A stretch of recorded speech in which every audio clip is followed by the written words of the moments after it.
Hello students. अब हम एक नए टॉपिक के साथ शुरुआत करते हैं और टॉपिक का नाम क्या रहेगा? विकास के क्रम में होने वाले परिवर्तन के कितने भाग। यानी कि टॉपिक का नाम क्या रहेगा? विकास के क्रम में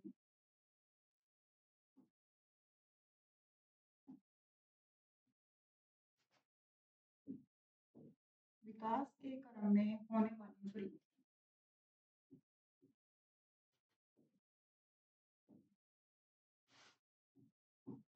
विकास के क्रम में होने वाले परिवर्तन।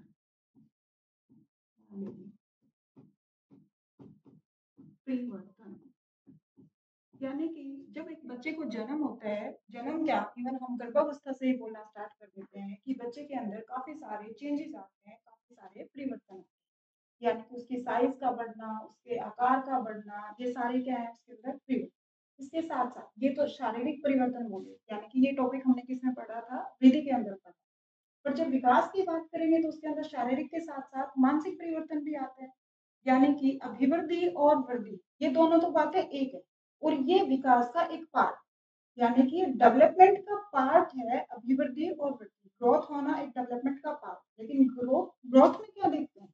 सिर्फ शारीरिक चेंजेस देखते हैं। और विकास के अंदर या डेवलपमेंट के अंदर क्या देखते हैं हम?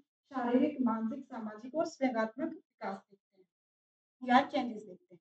तो विकास में के क्रम से होने वाले परिवर्तन, ये किसने बताए थे?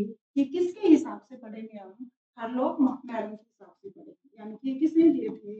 हरलोक के हिसाब से या हरलोक के अकॉर्डिंग विकास के क्रम में होने वाले परिवर्तन को पढ़ेंगे। सबसे पहला परिवर्तन उन्होंने क्या दिया था? आकार में परिवर्तन। हरलोक के हिसाब से 4 परिवर्तन दिए थे। और वैसे तो ये रैंडमली ऊपर नीचे पहला दूसरा कोई भी बोल सकते हैं, लेकिन हम इनको किसमें पढ़ेंगे? इनको हम क्रम से पढ़ेंगे। क्योंकि कोई चीजें मतलब आप बोल सकते हो कि आकार में परिवर्तन, फिर उसके बाद बोल सकते हो अनुपात में परिवर्तन, या अनुपात को पहले बोल सकते हो, आकार को बाद में बोल सकते हो। लेकिन एक क्रम है तो कोई चीज को क्रम से पढ़ने में ही ज्यादा मजा है। वैसे कोई ऐसे कहीं पर भी वेल डिफाइन नहीं है कि पहला ये होगा फिर ये होगा। हो सकता है कि अनुपात में पहले चेंजेस आ जाए, हो सकता है कि आकार में पहले परिवर्तन आ जाए। पहला परिवर्तन क्या है? आकार में परिवर्तन। परिवर्तन यानी कि change in size. Change in size, ठीक है। अब आकार में परिवर्तन कैसे पढ़ेंगे? यानी कि हम बात करेंगे गर्भावस्था में। सबसे पहले गर्भावस्था में क्या होता है? जब अंडाणु और शुक्राणु मिलते हैं तो क्या बनता है? जायगोट बनता है। और बच्चे का जन्म किससे होता है? एक कोशिका से होता है। फिर उसके बाद सेल डिवीजन स्टार्ट होता है। जब सेल डिवीजन स्टार्ट होता है उससे पहले की बात करूं, यानी कि जब अंडाणु और शुक्राणु मिलते हैं, ठीक है, उस टाइम पर उसका साइज कितना होता है? एक सुई की पिन की नोक के बराबर। यानी कि साइज इतना ज्यादा छोटा होता है और वो रैंडमली जाइगोट ऐसे ही गर्भ के अंदर घूमता है, ठीक है। वो किसी भी गर्भावस्था की दीवार के साथ चिपकता नहीं है 10 दिन तक, और 10 दिन तक रैंडमली घूमता रहता है। उसका साइज कितना होता है? उसका साइज कितना होता है?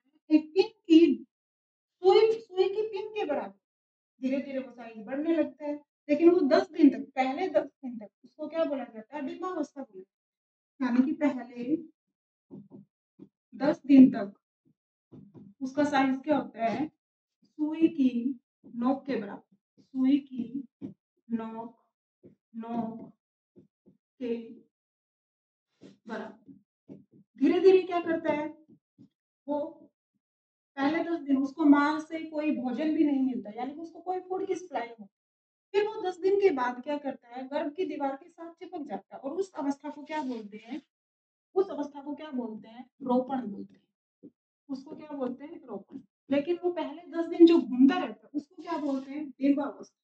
उसको बोलते हैं डिंबावस्था। और फिर धीरे-धीरे वो जैसे ही गर्भ की दीवार के साथ चिपकता है, उसको माँ से भोजन मिलना स्टार्ट होता है, उसका धीरे-धीरे साइज़ बढ़ने लग जाता है। यानी कि पहले वो कितना होता है? बिल्कुल सुई की पिन के बराबर होता है। फिर धीरे-धीरे उसका साइज़ बढ़ने लगता है और फिर थोड़ा और बड़ा हो जाता है, फिर थोड़ा और बड़ा हो जाता है। ये सब कहाँ से पता लगता है हमें? उसके हाथ-पैर बढ़ने लग जाते हैं। जब डॉक्टर सोनोग्राफी करता है और वो क्या देखता है कि बच्चे की ग्रोथ हो रही है। यानी कि उसका साइज़ बढ़ रहा है। वो क्या चेक करते हैं? बच्चे का साइज़ बढ़ रहा है। अब वो ऐसे तो चेक नहीं कर सकता कि उसका माइंड बढ़ रहा है, उसका मानसिक विकास हो रहा है, नहीं हो रहा, सामाजिक नैतिकता ये सब तो कहाँ होंगे? जन्म के बाद होंगे। गर्भावस्था में तो क्या चेक करता है वो? सिर्फ़ उसकी ग्रोथ हो, यानी कि उसके साइज़ में चेंजेज़ आए। जब जन्म लेता है, ये तो सबकी बात बताई मैंने, जब अंडाणु और शुक्राणु मिलते हैं, यानी कि गर्भ धारण करने के टाइम की बात। अब 280 या 290 डेज़ के बाद जब बच्चा जन्म लेता है, जन्म के समय उसका वज़न जन्म के समय उसका साइज़ कितना हो जाता है? साइज़ कितना हो जाता है? कहीं-कहीं पर लिखा है साढ़े 19.5 इंच या फिर इसी को कहीं पर लिखा है 20 इंच। एक पेपर में लिखा हुआ था, एक पेपर में ऑप्शन ही ये था, तो उस टाइम पर हम इसी को टिक करेंगे। अगर ऑप्शन में ये नहीं है और ये है, तो हम किसको टिक करेंगे? जन्म के समय साइज़ कितना होता है? इतना। लेकिन जब एवरेज बात करें, एवरेज मतलब औसतन साइज़ की बात करें, औसतन साइज़ की जब बात करें, तो एक लड़की की हाइट कितनी होती है? 165 सेंटीमीटर और ये तो किसके लिए होती है? गर्ल के लिए। जबकि औसतन साइज़ बॉय के लिए कितना माना गया है? 175 सेंटीमीटर। यानी कि वो बच्चा एक सुई के नोक से लेकर और इतने हाइट तक बढ़ ये उसके अंदर उसके अंदर क्या ग्रोथ हो रही है? उसके आकार में परिवर्तन हो रहा है, उसके साइज़ में परिवर्तन हो रहा है और ये क्या है कि कर्म है। हरलोक ने 4 परिवर्तन दिए थे, वो कर्म के अनुसार दिए थे। हरलोक के हिसाब से पहला परिवर्तन क्या था? आकार में परिवर्तन, यानी कि उसका आकार चेंज हो रहा है। अब उसका वज़न भी बढ़ रहा होगा। सीधी-सी बात है, आकार बढ़ रहा है, तो वज़न भी बढ़ रहा होगा। हाइट बढ़ रही है, तो उसके साथ उसके वज़न भी बढ़ रहा होगा। इसके बाद सेकंड परिवर्तन, सेकंड क्या था? पहला तो क्या था? ये फर्स्ट था, ये फर्स्ट था। सेकंड क्या होगा? अनुपात में परिवर्तन, अनुपात में परिवर्तन। यानी कि हम उसको इंग्लिश में क्या लिखेंगे? Change in proportion.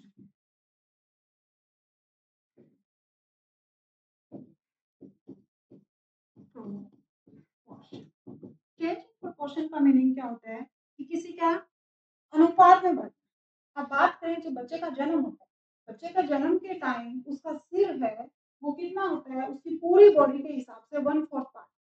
यानी कि अभी मैंने थोड़े टाइम पहले लिखा कि बच्चा जन्म के समय कितना है?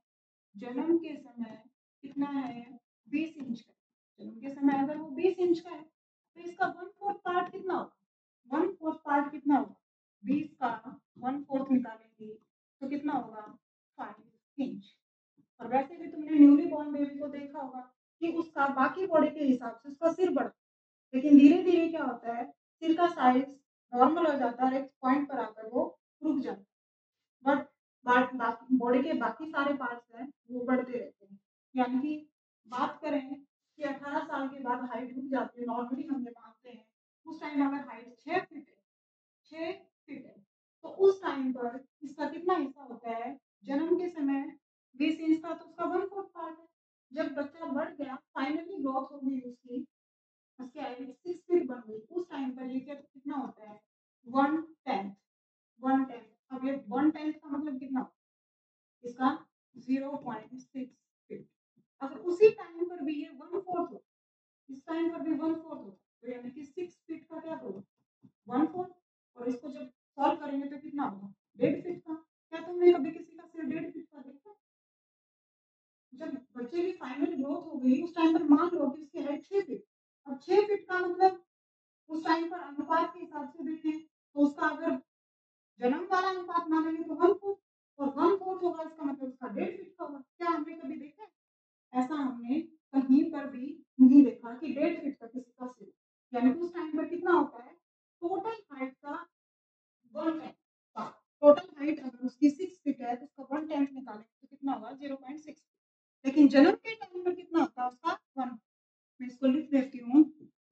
जन्म के समय जन्म के समय कितना होता है? 1/4 हो जन्म के समय सिर का size,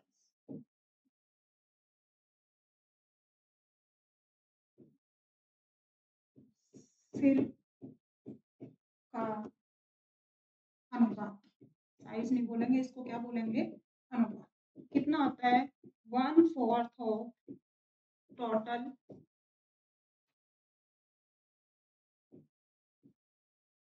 1/4 of total part of head. लेकिन 18 साल के 18 साल के बालक का सिर का अनुपात कितना होगा?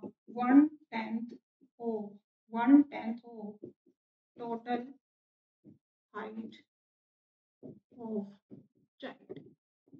मैंने एग्जांपल से भी बता दिया, वैसे भी तुम देखते हो, छोटा बच्चा किसी ने देखा होगा तो आप उसको ध्यान से देखना, उसका सिर बड़ा मिलेगा, बाकी चीजें उसकी छोटी मिलेगी। बाद में क्या हुआ, उसका सिर कुछ टाइम के बाद उसका साइज रुक जाता है और बाकी बॉडी पार्ट बढ़ते हैं। जब बॉडी को हम बीच से डिवाइड करते हैं तो हम क्या देखते हैं, आधा आधा हिस्सा इधर है, आधा हिस्सा इधर है, यानी कि हमारी जो बॉडी है वो दो पार्ट में इक्वली डिवाइड। ठीक है। अब पूरी हाइट के बाद, मतलब ये आइडिया है लगभग कि जब हम पूरे हाथ को ऐसे करें, यानी कि इस फिंगर से, इस फिंगर टिप से लेकर इस फिंगर टिप, ये जो हमारी टोटल, ये जो टोटल लेंथ होती है, यही टोटल लेंथ ऐसे, यानी कि किसी भी एक बच्चे को देखें कि तो ये अगर उसकी हाइट और ये उसका हाथ है, राइट हैंड, और ये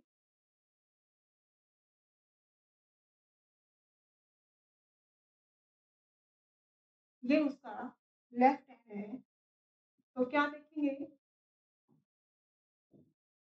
ये दोनों, ये टोटल लेंथ और ये टोटल लेंथ अनुपात में क्या होगी, रेशो में, प्रोपोर्शन में क्या होगी, बराबर। ठीक है।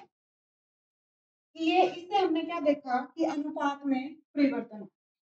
नेक्स्ट क्या देखेंगे, पुरानी आकृतियों का लोप हो जाता है या पुराने लक्षणों का लोप हो जाता है। थर्ड परिवर्तन क्या है, पुराने लक्षणों का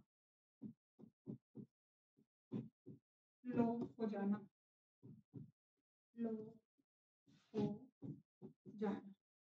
अब जन्म के समय जो जो चीजें होती हैं वो जरूरी नहीं होता कि लाइफ टाइम ही वो हमारे साथ। जन्म के समय ये देखा जाता है या ये माना जाता है कि बच्चे के अंदर बॉन्ड्स कितने होते हैं, 275 टू 300 होती है। लेकिन कुछ टाइम के बाद जब बच्चे की पूरी ग्रोथ हो जाती है तो क्या वो 270 या 300 के बीच में रहते हैं? जब साइकोलॉजी पढ़ते हैं तो उसमें कितनी मानी गई है बॉन्ड्स? 270 वो ठीक माना। बाकी जब बायोलॉजी पढ़ते हैं तो हम क्या बोलते हैं? हम ये बोलते हैं कि 275 टू 300 बॉन्ड्स होते हैं जब बच्चा न्यूली बॉर्न बेबी जन्म लेता है। लेकिन धीरे-धीरे क्या होता है, वो बॉन्ड्स कोलैप्स होने स्टार्ट हो जाती हैं और लास्ट में कितनी बनती है, कितनी बचती हैं, 200। यानी कि वो बॉन्ड सारी की सारी नहीं बची, पुराने लक्षणों का क्या हो गया, लोप हो गया। जब बच्चा जन्म लेता है तो उसके ऊपर छोटे-छोटे, उसकी बॉडी, मतलब उसकी जो स्किन होती है वो इतनी नाजुक होती है और डॉक्टर बार-बार बोलते हैं कि बच्चे को गोद में ले रहे हो तो अपने हाथ हैंड वॉश करो, डेटॉल से साफ करो, उसके कपड़े साफ करो। क्यों? क्योंकि उसकी स्किन इतनी नाजुक होती है, कोई भी उसको कीटाणु उसको उसके लिए हार्मफुल हो सकता है। ठीक है? लेकिन थोड़े टाइम के बाद बच्चे की बॉडी के ऊपर जो स्किन होती है वो हार्ड आनी स्टार्ट हो जाती है और बच्चा आराम से खेल पाता है, बीमार नहीं पड़ता है। लेकिन क्या न्यूली बॉर्न बेबी को हम धूल में, मिट्टी में ऐसे ही छोड़ देते हैं? नहीं छोड़ते। यानी कि उसकी पुरानी स्किन खत्म हो जाती है और नई स्किन आने लग जाती है। ये क्या है? पुराने लक्षण। और बात करें तो छोटा जब बच्चा होता है तो उसकी बॉडी के ऊपर छोटे-छोटे हेयर्स होते हैं। न्यूली बॉर्न बेबी की बॉडी के ऊपर छोटे-छोटे हेयर्स होते हैं।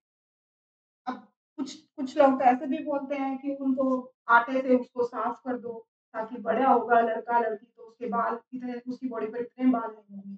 पुराने ज़माने में लेडीज़ करती भी थी ये काम, आटे को अंदर घी वगैरह डालकर और उसको ऐसे रगड़ के उसको निकाल, कुछ बाल अपने आप गिर जाते हैं, कुछ धक्के से निकाल दिए जाते थे। लेकिन जितने बाल बॉडी के ऊपर जन्म के समय होते हैं, उतने बाल बाद में नहीं बचते।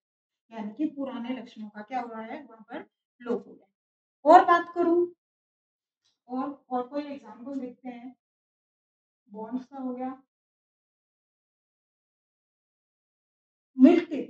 मिल्क टीथ की बात करें तो स्टार्टिंग में जो बच्चे के दूधिया दाँत आते हैं, वो कितने होते हैं 20 6-7 साल की उम्र में वो दाँत गिरने लग जाते हैं और फिर उसके बाद क्या आने लग जाते हैं परमानेंट टीथ आने लग जाते हैं। यानी कि जब बच्चे की पूरी ग्रोथ या डेवलपमेंट हो जाती है उस टाइम तक उसके 32 टीथ आ जाते हैं। यानी कि पहले दाँत थे जो वो मिल्क टीथ बोलते हैं, वो टेम्परेरी टीथ थे उसके और बाद में वहाँ पर क्या आ जाते हैं परमानेंट टीथ आ जाते हैं। और कोई एग्ज़ाम्पल? मस्तिष्क के अंदर जो पीनियल ग्रंथि होती है, वो उसका लोपन हो जाता है। तो मैं यहाँ पर कुछ एग्ज़ाम्पल लिखवा देती हूँ, जैसे पुराने लक्षणों का लोप मतलब हड्डियाँ हड्डियों का कम हो जाना,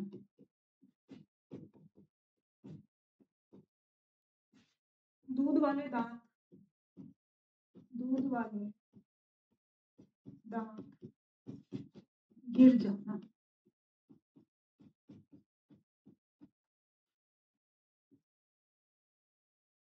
अ, त्वचा का जन्म के समय जन्म के समय जो त्वचा पर बाल होते हैं,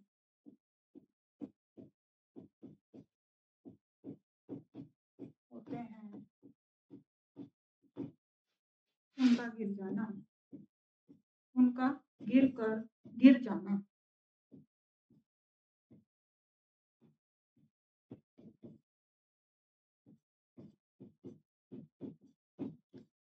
मस्तिष्क के अंदर मस्तिष्क के अंदर पीनियल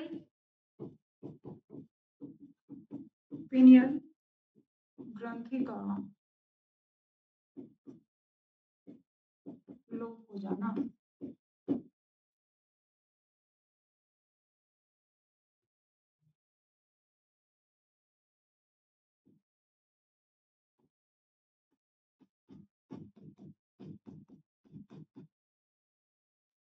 भाषा का विकास हो जाना।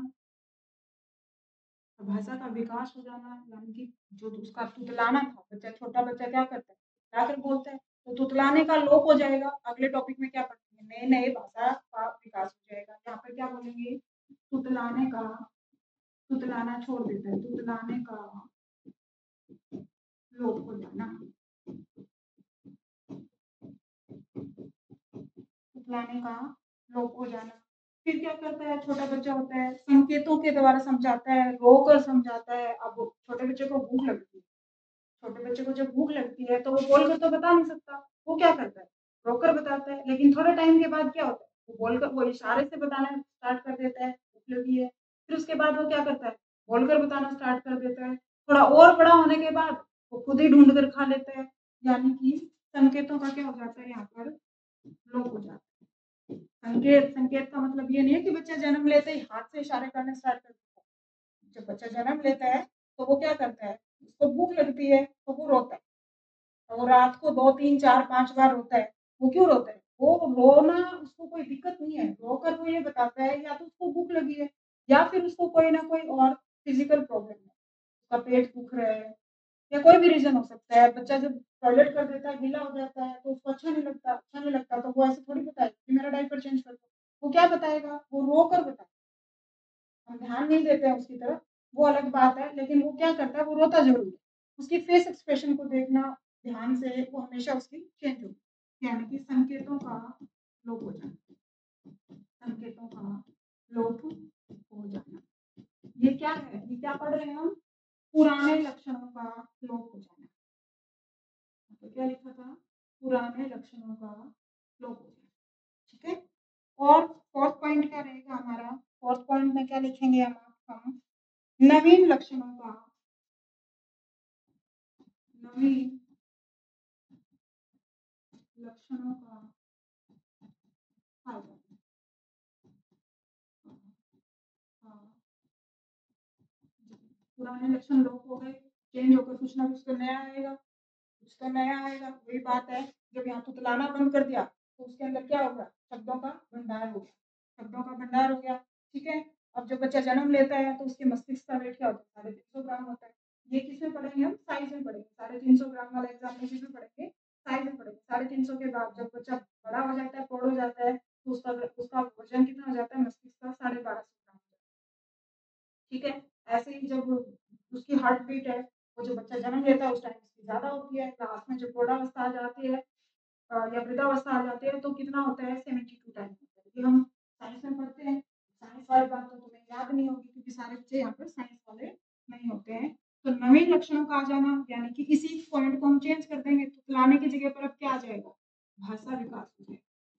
क्या आ जाएगा? भाषा विकास के अंदर वृद्धि, भाषा का ग्रोथ हो जाएगा। और क्या आ जाएगा? संकेतों की जगह वो भाषा का प्रयोग करना स्टार्ट कर देगा। और क्या आ जाएगा? लड़कों के अंदर, लड़कों के अंदर लड़कों के दाढ़ी आना, दाढ़ी आना, लड़कियों में मासिक धर्म का आना, मासिक धर्म का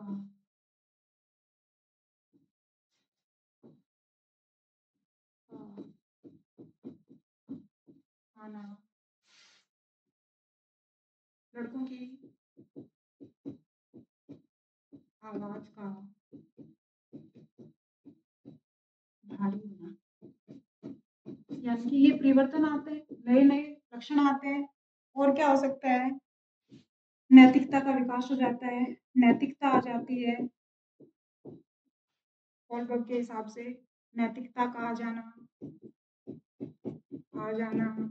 या जीन पैसे के हिसाब से हम क्या बोलेंगे? अमूर्त चीजों के ऊपर चिंतन करना स्टार्ट कर देते हैं।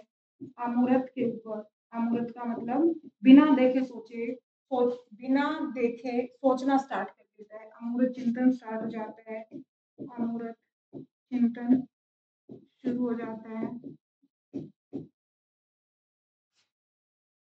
हो जाता है। और क्या हो सकता है? अधिगम शुरू हो जाता है। अधिगम का मतलब सीखना स्टार्ट कर देता है। अधिगम शुरू हो जाता है, इसके साथ शुरू हो जाता है मेच्योरिटी के साथ। मेच्योरिटी को क्या बोलेंगे? परिपक्वता बोलेंगे। या एक्सपीरियंसेस के साथ वो लर्निंग प्रोसेस स्टार्ट कर देता है। एक्सपीरियंसेस का मतलब भी क्या होता है? परिपक्व। और अधिगम का मतलब क्या होता है? लर्निंग। ये अधिगम नाम बहुत ही भारी भरकम सा लगता है, लेकिन इसका मीनिंग क्या होता है? लर्निंग, ठीक है। तो अधिगम का शुरू हो जाना परिपक्वता के साथ। अब सबसे बड़ा डाउट क्या होगा कि यहाँ से क्वेश्चन कैसे बनेंगे? यहाँ से क्वेश्चन कैसे बनेंगे? पहली बात तो ये कहेंगे कि हर लोग के हिसाब से विकास के अंदर कौन कौन से परिवर्तन? साइज के अंदर परिवर्तन हुआ, अनुपात के अंदर परिवर्तन हुआ, पुराने लक्षणों का लोप हुआ, नए लक्षणों का आ जाना, ये 4 ही परिवर्तन थे। या तो ये पूछेंगे ये चारों लिख देंगे और ये किसके अकॉर्डिंग है? ये इनका डिवीजन किसने किया? इनको बांटा किसने? इनको इन भागों में किसने बांटा? तो क्या बोलोगे? हरलोग के हिसाब से। या फिर हरलोग के 4 पॉइंट दे देंगे, 3 पॉइंट दे देंगे, एक कोई और पॉइंट दे देंगे, उसमें से सेलेक्ट करवाएंगे, चूज करवाएंगे कि कौन सा हरलोग के हिसाब से विकास का परिवर्तन नहीं, ठीक है। या फिर इनमें से कोई एग्जाम्पल दे देंगे और ये पूछेंगे कि हरलोग के हिसाब से ये किसमें आता है। अब वो यहाँ से अंदाजा लगा ही सकते हो कि जन्म के समय त्वचा पर बाल होते हैं, ये किसका होगा? जन्म के समय त्वचा पर बाल होते हैं, बाद में वो गिर जाते हैं, यानी कि कोई चीज का क्या हो गया? लोप हो। यहाँ पर क्या होता है? इस लास्ट वाले पॉइंट में नई नई चीजें ऐड होती हैं और थर्ड वाले पॉइंट में क्या था? पुरानी चीजों का लोप हो जाता है। यानी कि पहले संकेतों से बात करता है, फिर बोलकर बात करने लग जाता है, पहले तुतला कर बात करता है, फिर यहाँ पर आकर क्या करता है?